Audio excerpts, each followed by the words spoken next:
Regrading last season's biggest NBA trades 1 year later. I feel like last trade deadline was kind of popping, huh? There weren't like too many star level trades. Well, I guess Siakam got traded. Maybe I'm just saying it felt like a pop-in trade deadline because the Mavs did some crazy shit. But I'm just thinking off the top of my head, I feel like the contenders who went out there and made big trades really paid off in a lot of ways. This is by Grant Hughes over on Bleacher Report. Now that we've got nearly a year of distance from some of the 23-24 NBA season's most impactful trades, it's a lot easier to evaluate the pluses and minuses of each transaction. We shall see. No, we should not be aggressive with Gafford. Center becomes a problem for us again. Fans need to stop trying to send him because of a couple rough games. I mean, it's really not even worth talking about or going to war over. It's not going to happen.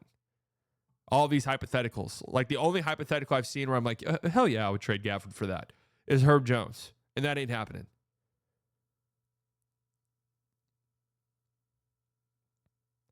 Like any other trade doesn't really make sense. Let's take a look at how last year's trade deals went down. Dallas Mavs add PJ Washington. If we're retrading here, if we're regrading this, this is an A++ for the Dallas Mavericks. I mean, this is what a trade's all about if you're a contender. You go out and get a guy who plugs into your starting rotation immediately, changes your identity as a team, and immediately helps you make the NBA Finals, one, obviously. But two, factors into your future plans 100%, but also, dude, damn near single-handedly beat the Oklahoma City Thunder in round 2 last year. A+.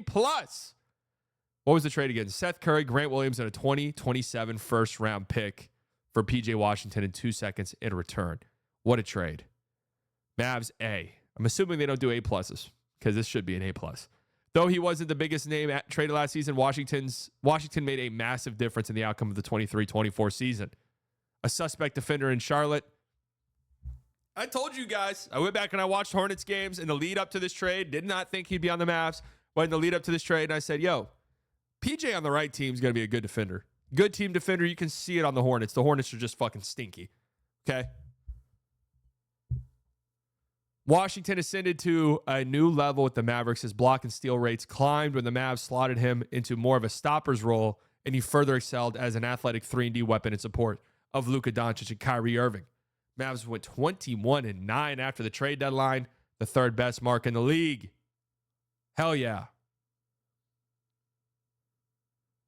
Washington shot a middling 34.8% from deep during the Mavs' run to the 2024 finals, but they might not have gotten past Oklahoma City Thunder in the second round if he hadn't canned 46% of his trades in that series. No, you can take might out of that sentence. They do not beat the Thunder without PJ Washington. Straight up.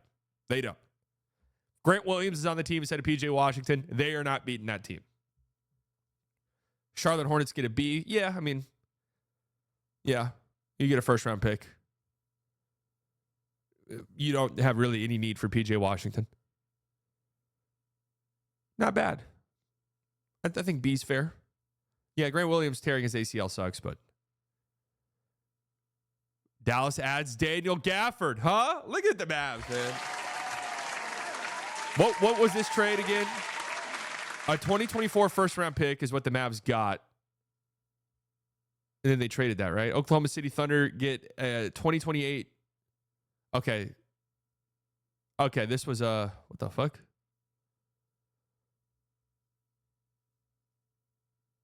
Okay, let's just, the Mavericks, what was the 2024 pick swap the Mavs got? And they traded that? I don't really remember off the top of my head. Was it not a 27 pick swap? Mavs traded one swap for OKC's late first. Okay, yeah, they got that 2024 first-round pick and then sent it to the Wizards. That's right. That's right. A little confusing with the layout of it. But the Thunder get a 2028 first-round pick swap. In return, the Thunder sent a 2024 first-round pick to the Mavericks, which the Mavericks then rerouted to Washington and Rashawn Holmes. So the Wizards get Rashawn Holmes, draft compensation. The Mavericks get Daniel Gafford. The Thunder get a first-round pick swap. I mean, if you're the Mavs, this is also an A. I mean, you made the NBA Finals after these. Like, that's the whole point of making trades. You want to position yourself to make the finals. Gafford immediately became the starting center and was great for the Mavs. It has been great for the Mavs. B. We can't go overboard with the Dallas grade. Even if Gafford has been a positive presence with the team and, like Washington, played a key role in a finals run, Derek Lively is the Mavericks' long-term answer in the middle, and Gafford's 2024 postseason minutes coincided with a net rating drop of 14.8 points per 100 possessions. That's not a fabrication. That's true. That said, Gafford shot 84% from the field and suppressed opponent efficiency at the rim by 5.6% in the 2024 playoffs. Bonus points to Dallas for executing a 2028 pick swap with OKC that netted it a 2024 first rounder, which ultimately got the Gafford deal done. How can the Thunder be an A? The Mavs' size in that series was ultimately the Thunder's downfall. And in a roundabout way, the Thunder helped facilitate a trade that led to the end of their season. That can't be an A, in my opinion. It can't be. Slick move by OKC here. Yeah, I guess it was slick. But I'm looking at it from the viewpoint of you, in a roundabout way, facilitated a trade that helped end your season. And also, many people have said this. You look at it and you're like, damn, the Thunder really could have used a Daniel Gafford. Like, they really could have used a player like that last year. Wizards A-. Washington landed a first rounder, albeit a late one, for a backup center that had no place in its rebuild. Rashawn Holmes is still on the books for $13.3 million. Yeah, I mean, Keyshawn George is who they drafted. It's a fine trade for the Wizards. Getting a first round pick, albeit a late one, and a weak draft, but still, not the end of the world. New York acquires OG Anunoby. The Knicks get OG Anunoby, Precious Achiuwa, Malachi Flynn. The Raptors got RJ Barrett, Emmanuel Quickley, and a second round pick. For the Knicks, this shit feels like an A. I mean, RJ Barrett was in this weird fit. Emmanuel Quickley, they didn't want to pay him what he wanted. They were pretty much unbeatable last year when OG Anunoby played. B+. Anunoby cost New York a pair of young, starting caliber pieces. And Quickley and Barrett, considering the Knicks are currently second in offensive efficiency, it's hard to argue they're missing the scoring and playmaking contributions of these two. I mean, you didn't give up any picks either. This feels like an A to me. Yeah, he signed a huge, ginormous extension, but he was going to get that. Raptors get a B.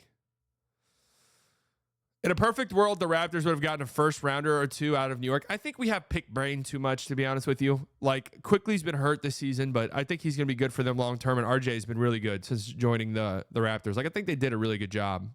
I don't know. I think whatever you give the Knicks, you have to give the Raptors maybe. Like, I think I'd give the Raptors a B+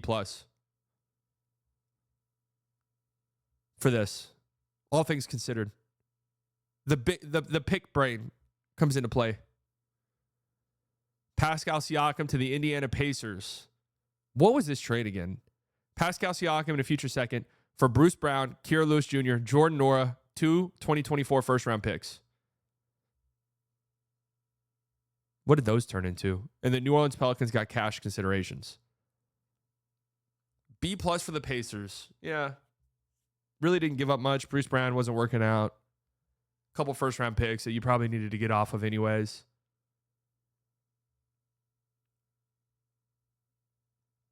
And they did make the conference finals. You did make the conference finals last year. Siakam was a big piece of that. And yeah, it does feel like the return here for the Raptors is pretty limited. Maybe you get something for Bruce Brown at the deadline. That feels like that's going to be seconds at this point. None of these young players are anything for you. What did these first-round picks turn into? I don't even remember them. 2026 first-round pick. Could be interesting. Raptors got an A-. Jacoby Walter has shown some flashes. Oh, that's right. They rerouted the other one for Kelly Olynyk and Ochai Agbaji. Ochai Agbaji has been pretty solid. Siakam didn't make sense to the Raptors' long-term plans, and moving him ahead of last year's deadline eliminated the possibility of losing two-time All-NBA selection for nothing in free agency. Yeah, that is one thing you have to remember, that Siakam was a free agent. at the end of the year. So that probably hurt his trade value a little bit. I mean, what hurts their grade is maybe they were a little bit too late to pull the trigger on some of these rebuilds and really didn't maximize on Siakam's value or OG's value. Lost Fred VanVleet for nothing, didn't maximize that. Pretty much lost Kyle Lowry for nothing, didn't maximize that. That would be it.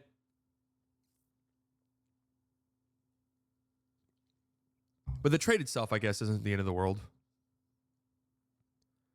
James Harden to the LA Clippers. I forgot that was an in-season trade. This feels like a huge A+ for the Clippers. Harden, PJ Tucker, and Philippe Petrusev. For Marcus Morris, out of the league? Is he on a team? Out of the league currently. Robert Covington, also out of the league. Nick Batum, back on the LA Clippers. KJ Martin. KJ Martin's been pretty solid for the Sixers. A 26 first-round pick from the Thunder.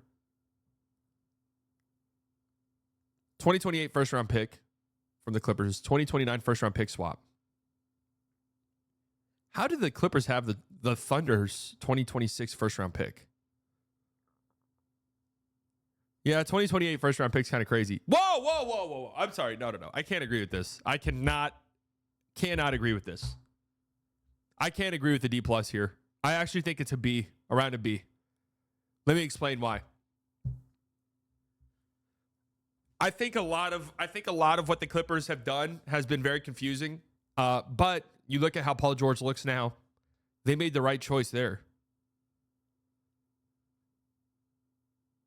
They made the right choice not bringing back Paul George. Obviously, a little confusing with how they sort of position themselves to be a win-now team. And they just told Paul George, yeah, we're good. Hey, Paul, you can go, bro. We're good. Harden's high-usage offensive leadership has been integral to keeping a defensive-first Clippers team in the thick of a playoff race, but LA's long-term outlook is still worse now than it was before the trade. Yeah, but they don't give a fuck about that. Their long-term outlook is already shite.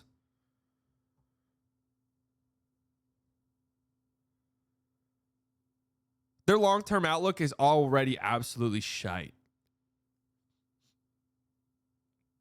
And if they didn't have James Harden this year, with Kawhi out, I mean, what are they? They're one of the worst teams in basketball. 76ers get an A. I don't mind the 76ers getting a high grade here. Turning that awful James Harden situation into first-round pick somehow. I think a D+, though, is a little bit harsh for the Clippers. Think about, like, if Kawhi returns to form somewhat, and Harden playing at this level with Zubats, the two-man game that those two have, and then the athletic, rangy wings that they've got. I mean, that's not a very fun team to think about playing in a postseason setting. So I don't know. This feels a little bit harsh. Palo went through full practice today. Return is near. That's what we like to hear.